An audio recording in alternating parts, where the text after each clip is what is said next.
Bueno, entonces empecé a grabar y les voy a compartir la clase, el PDF. La clase es cortita hoy día, vamos a ver si es que alcanzo a presentarles toda la información que me interesa. Entonces, vamos a partir con algo con lo que quedamos ayer, que era el principio de Fermat. Yo no sé si les había alcanzado a introducir, pero no, me parece que no. Ayer vimos reflexión y refracción, ¿cierto? Y hay algunos aspectos que tenemos que ver todavía un poco más en detalle de ambos, y hoy día vamos a tratar de avanzar un poquito en eso, ver cómo la refracción es importante en el sentido de que nos permite diseñar y obtener elementos ópticos importantes dentro de la sociedad actual. Pero antes de eso, quería ver este principio que, si bien no es un principio en el sentido de que es algo fundamental en la óptica, sí nos permite conectar un poquito con mecánica vectorial o con mecánica clásica a través de los métodos variacionales. No sé si han visto algo de métodos variacionales.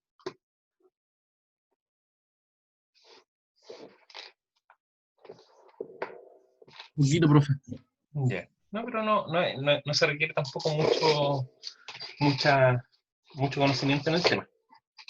Entonces, lo vamos a ver como ejercicio, pero el principio de Fermat lo que hace es que busca minimizar el tiempo requerido para que un rayo de luz vaya desde un punto del espacio a otro, ya sea, por ejemplo, a través de reflexión o ya sea a través de refracción. ¿Sí? Entonces, si yo considero dos medios, eh,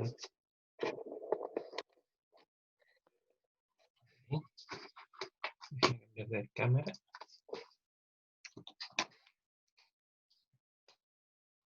entonces, si yo considero dos medios, uno que tiene índice N2 y un índice N1, ¿cierto? Como hemos hecho hasta ahora, yo tengo un punto acá, S, y tengo acá un punto P.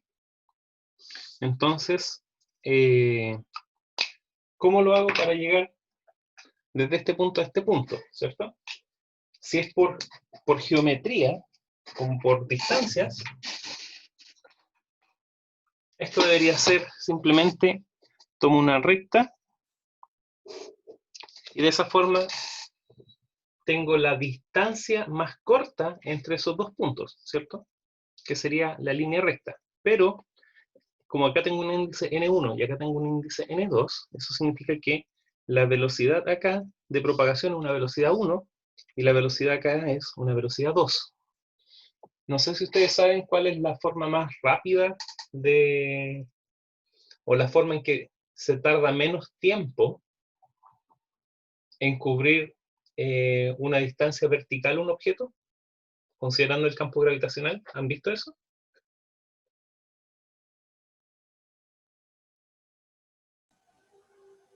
No, creo que no. ¿La caternaria no les suena?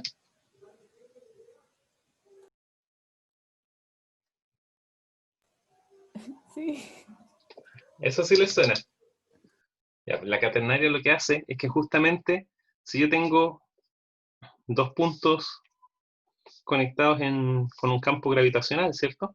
La distancia más rápida no es justamente la línea recta, sino que es una curva, una cosa así, ¿cierto?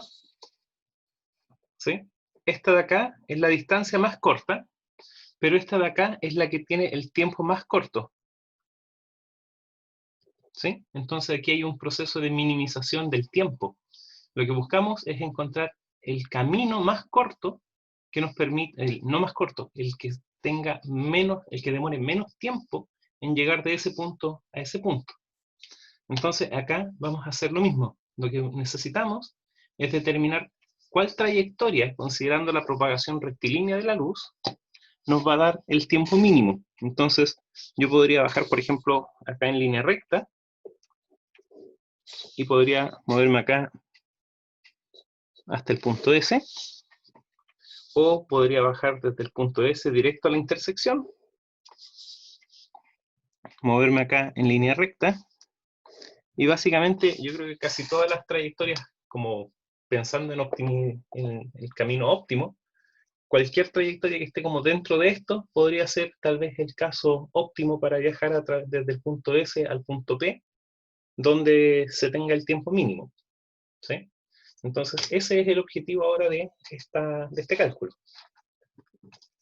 El principio de Fermat justamente es obtener la trayectoria que minimiza el tiempo de desplazamiento entre el punto S y P, considerando que tengo velocidades V1 y V2. ¿Sí?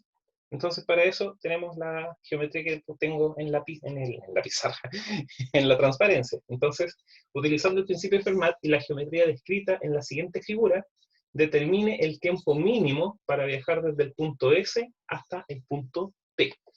Entonces, con esa geometría, lo voy a hacer yo porque puede enredarse un poco el ejercicio. No es complejo, pero a veces se tiende a enredar un poco el desarrollo. A ver, déjenme ver. Se me acabó mi lápiz.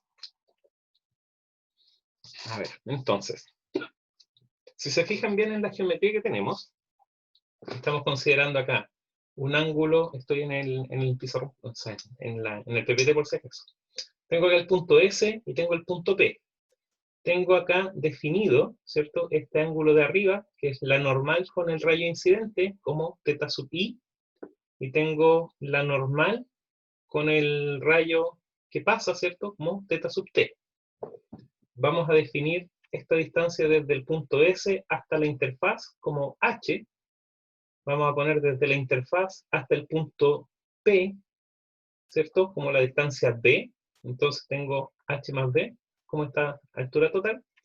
Vamos a poner la distancia horizontal entre S y P como el valor A. Y vamos a suponer que este punto de aquí es el que yo puedo ir moviendo de forma para pasar desde esta situación a esta otra situación, ¿cierto? En el cuaderno. Ese punto, que es el punto donde se unen los dos rayos, yo lo puedo mover a lo largo de la línea de la interfase, ¿cierto? Entonces, ese punto lo vamos a llamar como X. Entonces, ¿cuál va a ser la distancia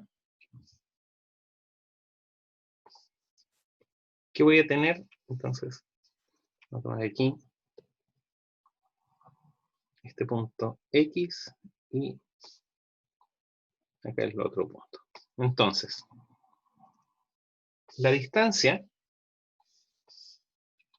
Sx, yo lo puedo escribir como h cuadrado más x cuadrado, ¿cierto? Esa sería esta hipotenusa de aquí. Ahora, la distancia de aquí a acá, yo la puedo escribir como este segmento de acá, ¿cierto? Que sería, esto es xp, va a ser la raíz de a menos x al cuadrado más b cuadrado. ¿Sí?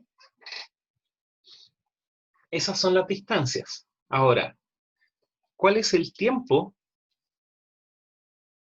que demora un rayo de luz en viajar desde... Ya tengo la geometría más o menos definida, así que voy a dejar de compartir para que les quede la pantalla completa. Un poquito. Ahí.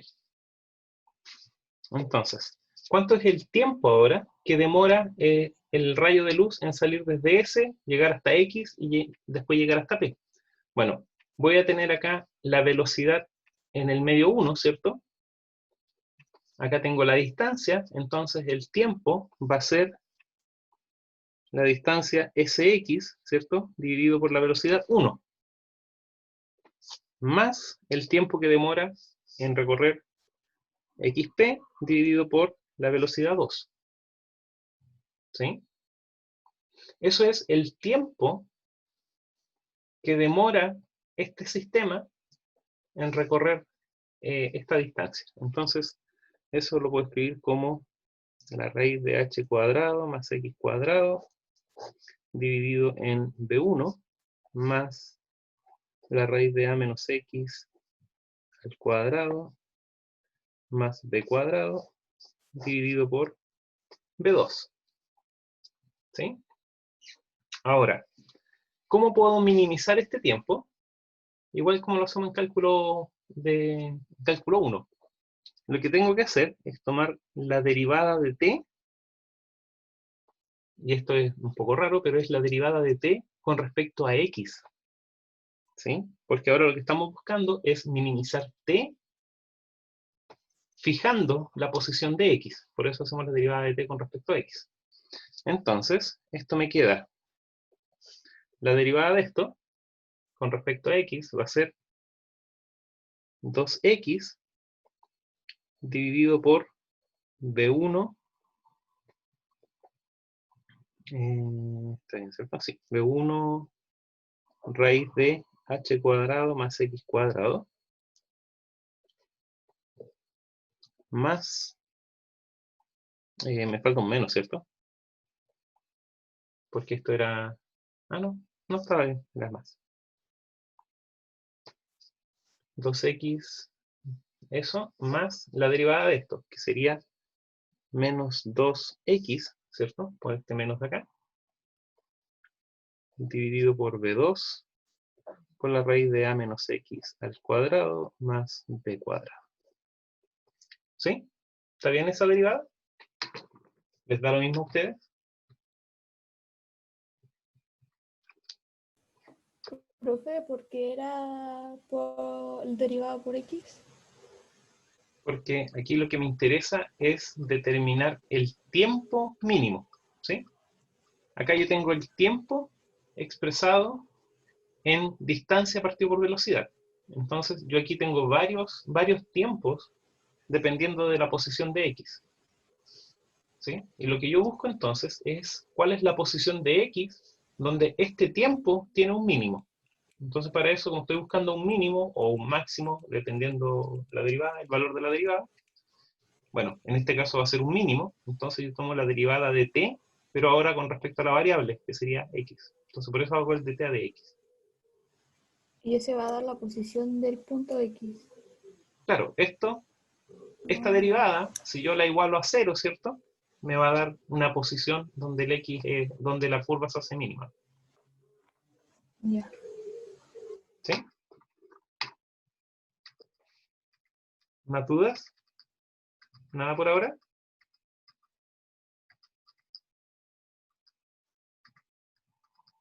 ¿Vamos bien?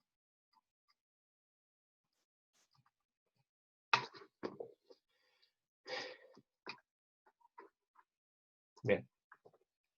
Entonces, como decíamos, para que esto sea un mínimo, yo tengo que igualar esto a 0. ¿Sí? Entonces yo puedo ahora dividir por 2.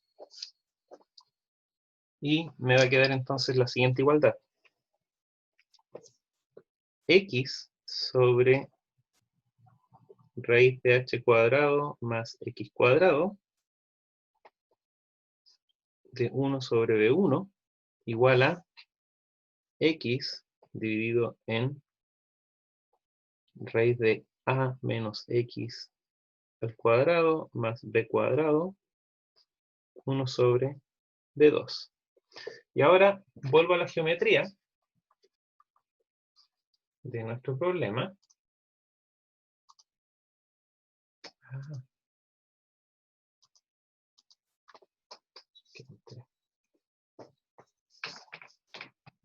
Zoom de alguna forma me elimina la posición del mouse, me esconde el mouse. Entonces después tengo que estar buscando ahí a la mala dónde está el mouse. Ya, a ver, ahí aparece. Entonces, mantengan esta expresión acá en la retina. Calculemos a través de la misma imagen, ¿cierto? De la que tenemos acá en la transparencia, cuánto es algunas funciones trigonométricas. Entonces, si yo quiero describir seno de teta sub i ¿cierto? Sería seno de este ángulo de acá. Por lo tanto, el seno es cateto opuesto, que sería, en este caso, esta distancia, o sea, x, dividido por la hipotenusa, ¿cierto? Pero la hipotenusa es justamente x cuadrado más h cuadrado, en raíz. Entonces esto es x cuadrado más h cuadrado. Y por otro lado, seno de teta sub t es esta distancia de aquí, esa distancia, pero esa distancia es a menos x. Ah, que soy torpe. Sí, me faltó algo en la derivada. Ustedes no me dijeron nada. Ya, no importa. Esto es la distancia a menos x dividido en la hipotenusa. Y la hipotenusa es a menos x al cuadrado más b cuadrado. Todo eso en raíz. ¿Sí? ¿Me siguen? Sí. Voy a dejar de compartir de nuevo. Vuelvo acá. No me dijeron nada que estaba derivando mal. ¿Cuánto es la derivada de esta expresión de aquí?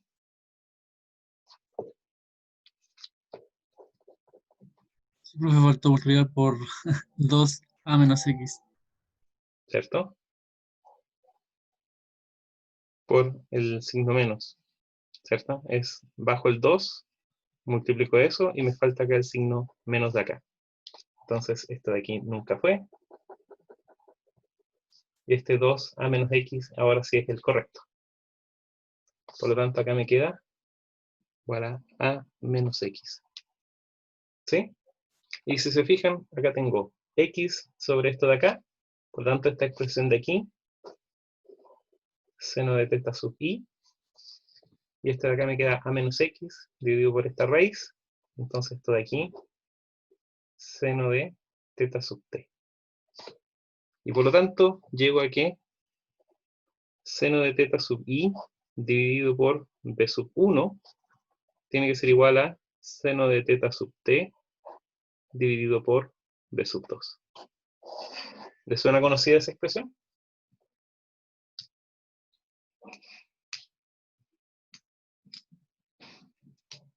Ley de Snell, ¿no? Justamente. Recuerden que podemos definir el índice de refracción n como c dividido por b sub i. Pero como c es una constante, entonces yo puedo multiplicar ambas expresiones por c, ¿cierto? Y aquí me queda entonces ni seno de teta sub i igual a nt seno de teta sub t. Y volvemos a nuestra ley de Snell.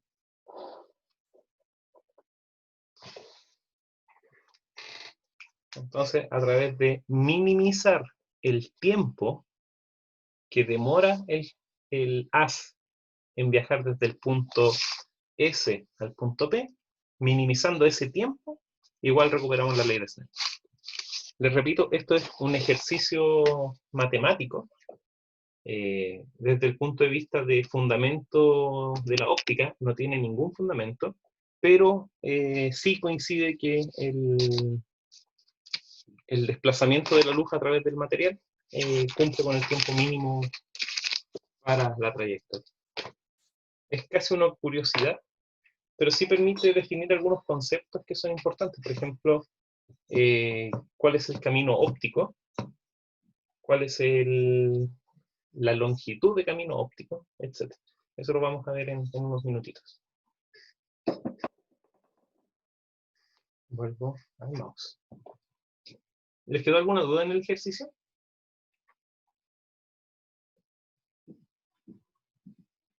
No, profe. Súper. Bien, les comparto entonces de nuevo el PPT. Pero voy a hacer una pausa cortita porque quiero ir por un café y vuelvo. A las 3 vuelvo enseguida. Ya. Bien, entonces, quedamos acá, ¿cierto? Y acá tenía la solución. Seno de teta sub i sobre b sub i es igual a seno de teta sub t sobre b sub t. Y ahí recuperamos entonces la ley de Snell. Como les digo, no tiene mucho sentido en sí como desde principios ópticos, en el sentido de que la luz no es que recorra todos los caminos y diga, ah, justo este camino es el más corto, me voy a ir por este. No tiene una... Esto es una forma entretenida de ver el método científico. Esto de acá funciona, pero no hay una hipótesis detrás, en el sentido de que respalde la forma en que la onda se está propagando a través del medio y que determine cuál es el camino más corto temporalmente. Sino que es un principio que funciona, pero no tiene... La hipótesis es simplemente que la luz va a recorrer la distancia en el tiempo mínimo. Eso se puede considerar como una hipótesis, pero no tiene ningún sustento desde el punto de vista de la óptica. Obviamente funciona, como lo vimos, pero no tiene un principio activo detrás. Entonces ahora vamos a ver, o vamos a introducir en realidad la parte de formación de imágenes, de sistemas que forman imágenes. Entonces, para entender la formación de imágenes y los sistemas de información de imágenes, debemos considerar algunas definiciones básicas y aquí vamos a ir introduciendo algunos conceptos.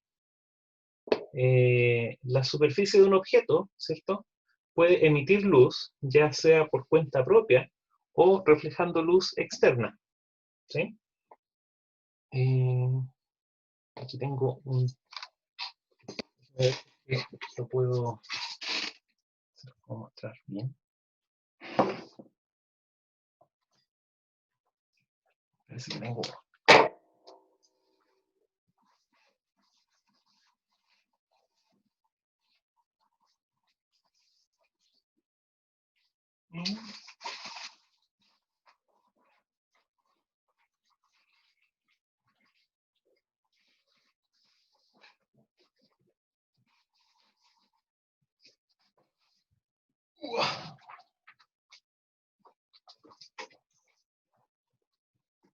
Aquí un invento.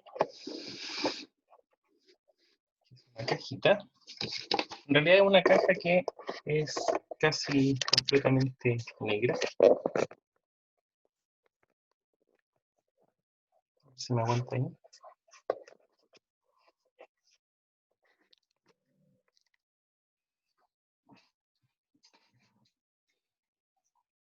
¿Qué hace foto? Ya. Ahí yo tengo una cajita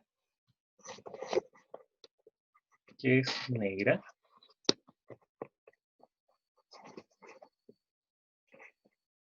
Y le tengo un par de LEDs adentro.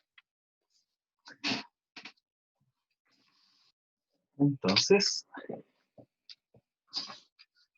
está oscuro.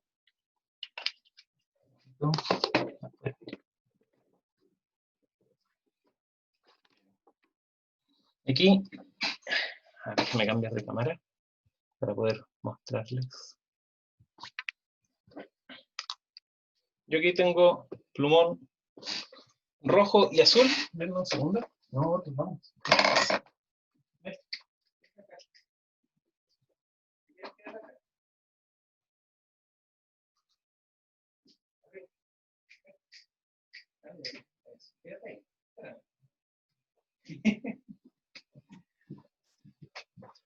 No tengo plumón verde, pero acá tengo una tapita verde, ¿cierto? A ver si funciona. Entonces tengo tapa verde, roja y azul. Voy a cambiar de nuevo la cámara. Y aquí tengo las tres. Fíjense en el orden en el que tengo. Tengo verde, rojo atrás, azul al frente. Voy a...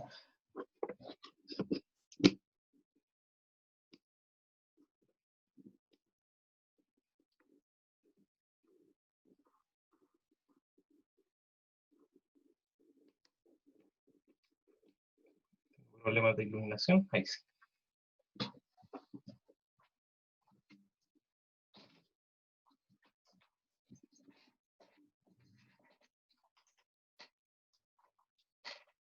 Entonces, aquí tengo iluminación verde. Si se fijan, el azul, ahora lo que tengo es una luz verde, y el azul, si bien se fijan, tiende a verse un poco azul todavía. El rojo se ve casi como negro, como café. Y el verde se sigue viendo bastante verde. Ahora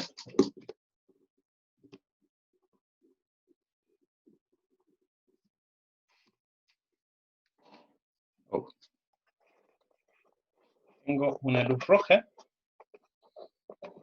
Si se fijan, el rojo se ve bastante rojo, se ve casi blanco incluso en la cámara.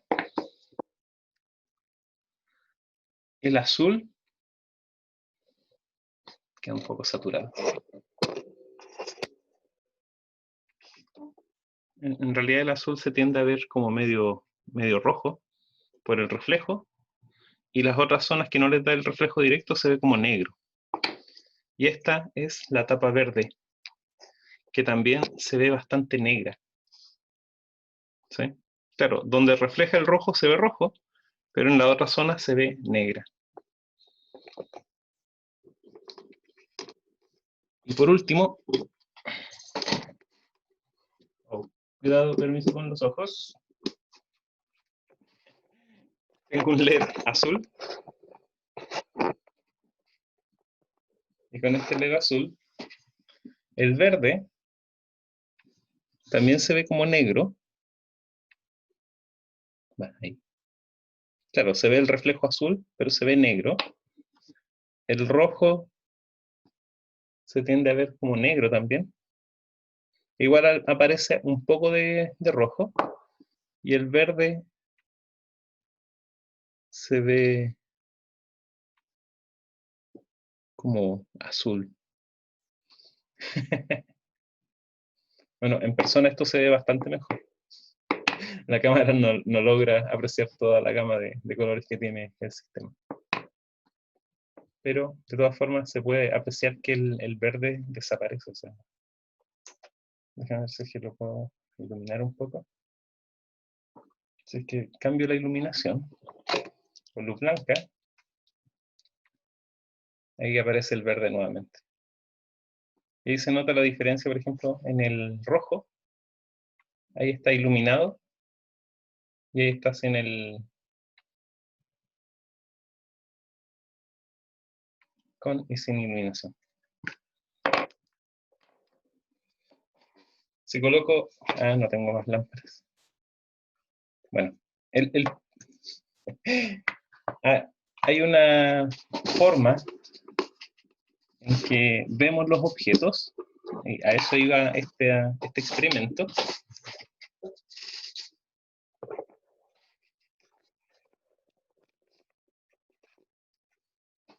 Retomé el sistema.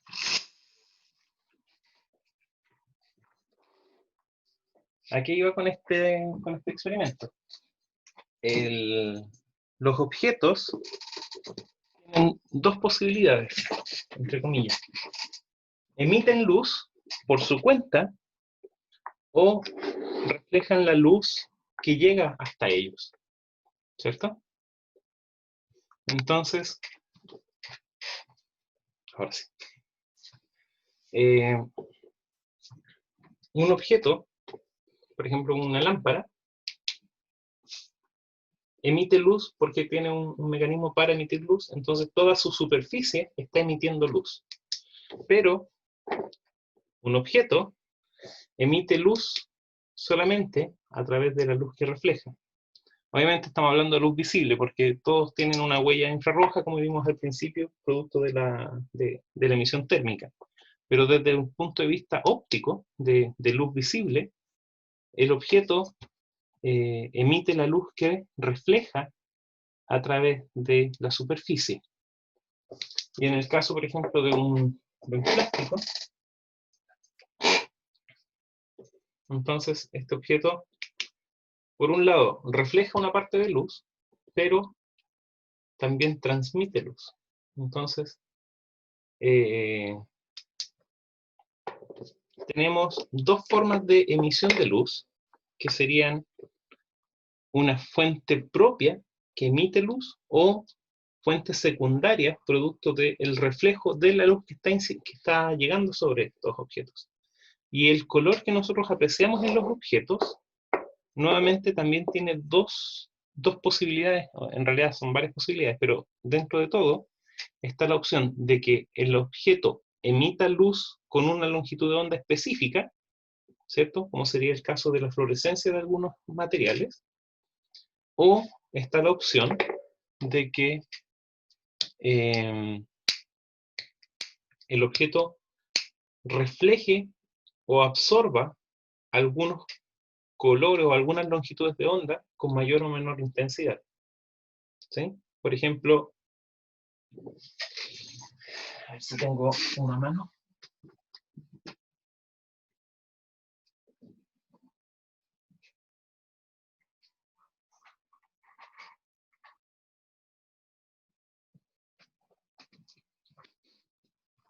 Este objeto de acá se llama ópalo. ¿Sí?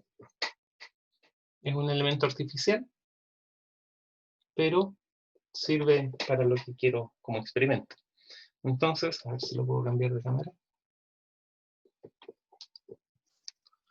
Ahí tengo el ópalo.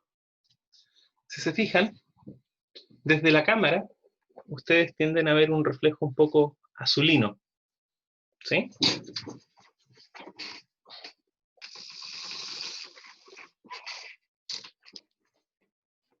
Si yo lo ilumino, fíjense, yo estoy iluminando desde el lado, ¿cierto? Y el objeto está, ustedes lo ven medio, a ver si lo puedo ver, no. ¿Cómo Ustedes medio azulino, ¿cierto? Sí. Entonces, a ver, este objeto incide luz blanca y él hacia todos lados, desde donde, si yo lo miro desde ahí, desde acá, desde allá, desde este lado, bueno, desde acá se ve más blanco. Pero en general, desde donde yo lo mire, se tiende a ver un poco azul. ¿Sí? Por lo tanto, de la luz blanca, de las longitudes de onda que llegan de este material, o sea, de esta luz, este objeto lo que hace es que la luz azul la dispara en todas direcciones. ¿Sí? Por lo tanto, a la luz blanca le está quitando el azul. Y por lo tanto, lo que está pasando es principalmente luz roja y luz verde. Y la luz roja más verde me da amarillo, que es básicamente este color que yo tengo por acá. ¿Sí? Profe, Entonces, ¿sí? ¿ese espacio negro se debe a la geometría del objeto? Sí, esta es la sombra del objeto. Ay, Y además, como claro, como no tiene una geometría plana, como no es perfectamente plano, y la fuente también no es plana, sino que sale así como angulada, entonces se produce refracción en la superficie y cambia la trayectoria. Por eso hay algunas zonas que se ven oscuras y otras que se ven más iluminadas.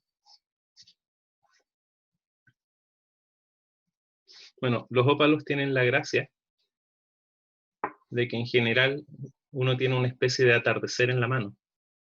Porque cuando uno los ve efectivamente azules, pero cuando uno los ve a través de una lámpara,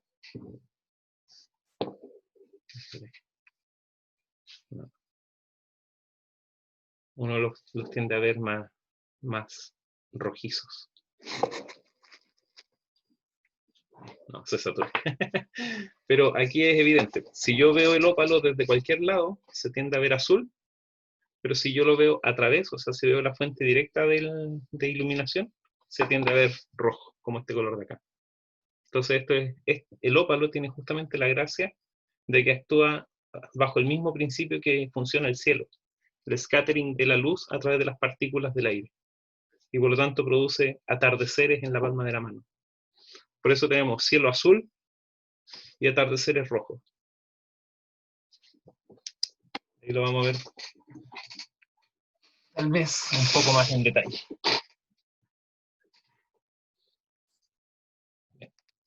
Entonces, vamos a preocuparnos de estas opciones que son que un objeto cuente con luz propia, ¿cierto? Y eso significa que tenemos que definir una forma en que el objeto presente estos frentes de onda, o podemos considerar que refleja luz externa. De todas formas, casi siempre vamos a trabajar con luz monocromática, así que no es problema en ese sentido. Monocromática significa que tiene una sola longitud de onda. Me parece que no lo había mencionado antes, así que aprovecho de presentarlo ahora. Podemos representar la superficie de cualquier objeto, ¿cierto? Que está, que va a ser lo que va a emitir luz, ya sea propia o reflejada, ¿cierto? La podemos considerar como que está cubierta la superficie por infinitos puntos, fuentes puntuales, que emiten luz en forma esférica. Entonces ahí aparece nuevamente el principio de Huygens, ¿cierto? Podemos definir después entonces el frente de onda de cualquier objeto como la suma de todas las ondas esféricas que se generan a partir de la superficie. Debido a la forma del objeto y de tratarse de ondas esféricas, ¿cierto? Los rayos de luz divergen de cada fuente. ¿En qué sentido? Si yo tengo este objeto acá, voy a tener un rayo hacia acá, desde el otro punto hacia acá, otro hacia acá, otro hacia acá. La colección de todos esos rayos son justamente rayos que se van separando entre sí, ¿cierto?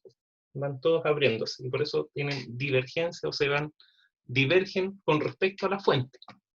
Si las ondas esféricas fueran acercándose a la fuente y no alejándose, entonces los rayos serían convergentes. A ver si me funciona. Me va a empañar la cámara. ¿Se pueden hacer ondas convergentes? Yo creo que sí. Por ejemplo, en la taza de café. A ver si me funciona.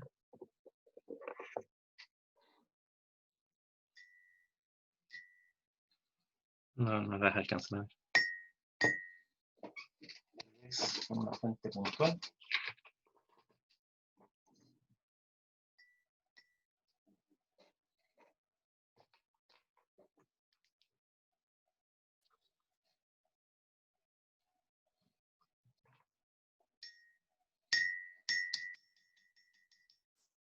Bueno, cada vez que yo golpeo la taza, se produce un frente de ondas que converge hacia el centro.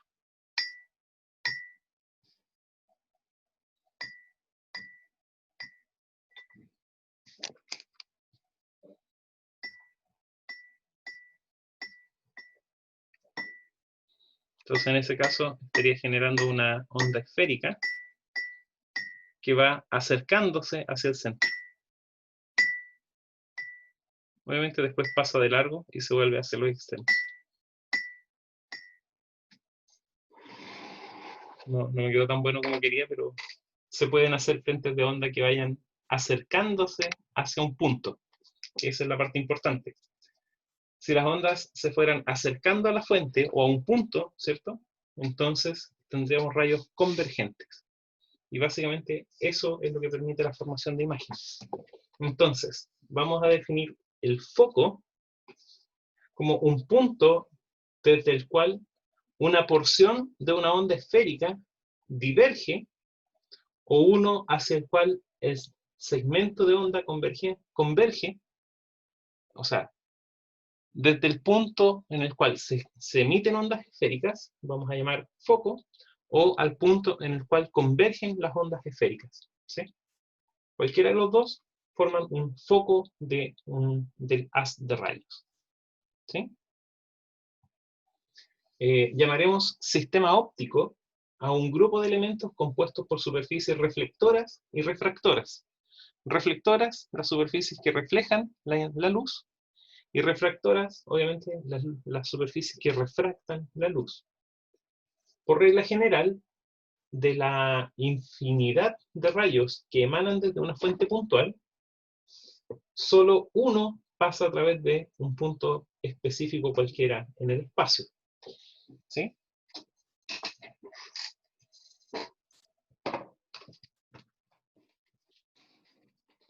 La decisión.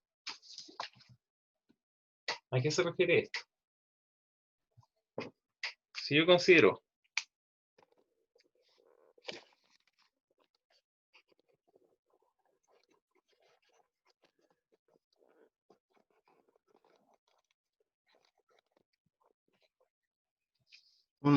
un punto, ¿cierto?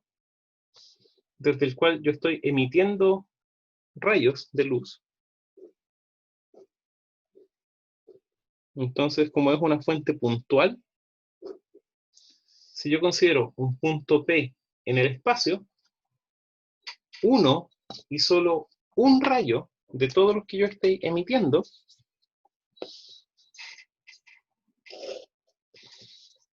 va a pasar por ese punto P. ¿Sí? Como son dos puntos, solo hay una recta que pasa por esos puntos. Si se fijan, eso es considerando que esta fuente está emitiendo ondas esféricas, ¿cierto? Pero aquí estoy considerando un espacio homogéneo, no tengo ningún sistema óptico entre medio. Por lo tanto, mediante sistemas ópticos, es posible hacer que un número infinito de rayos converja a un punto P en el espacio, ¿sí? Entonces, un sistema óptico me permite tomar, por ejemplo, este rayo, que está aquí, y que este rayo llegue a este punto P. Que este de aquí llegue al mismo punto. Ese siempre va a llegar porque está en línea recta, ¿cierto? Este rayo de acá también lo puedo hacer que llegue hasta ese punto de acá.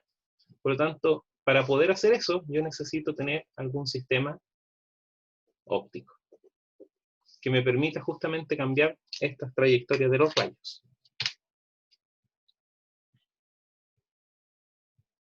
Si para un cono de rayos emanados en el punto S, entonces vamos a llamar esto S, y este punto de acá como P, ¿cierto?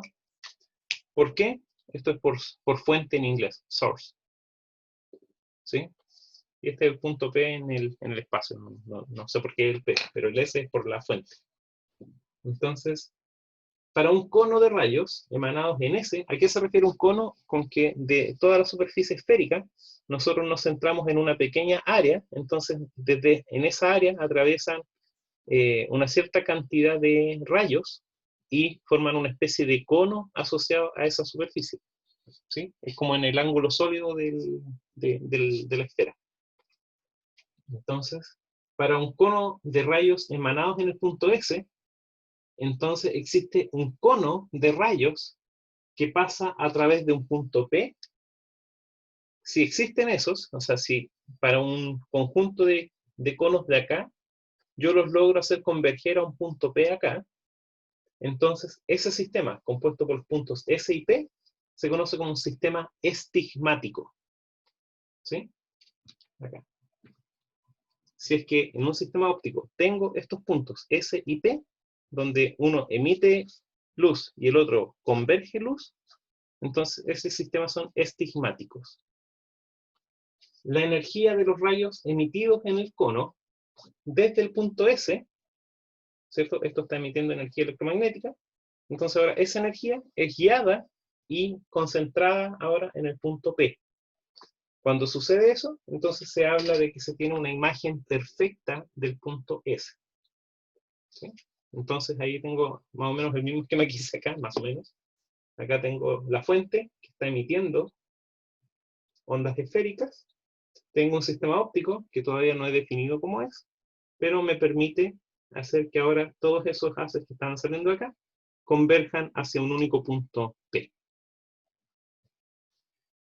En óptica existe algo conocido como el principio de reversibilidad, ¿cierto? Que establece que las trayectorias ópticas son iguales en ambos sentidos de propagación. Por lo que si se invierte el rol de S y P, entonces el sistema seguiría formando imagen, por lo tanto se denominan puntos conjugados a los puntos S y P. Significa que si yo tengo una fuente acá y tengo un sistema óptico, ¿cierto?, que me permite desviar los haces para hacer que lleguen al punto P, entonces si yo ahora invierto los roles y coloco una fuente acá en el punto P, entonces esos haces van a irse emanando, atraviesan el sistema óptico y llegan al punto S, ¿sí? Entonces el sistema óptico es reversible. Si desde S yo puedo llegar a P, entonces desde P puedo llegar a S.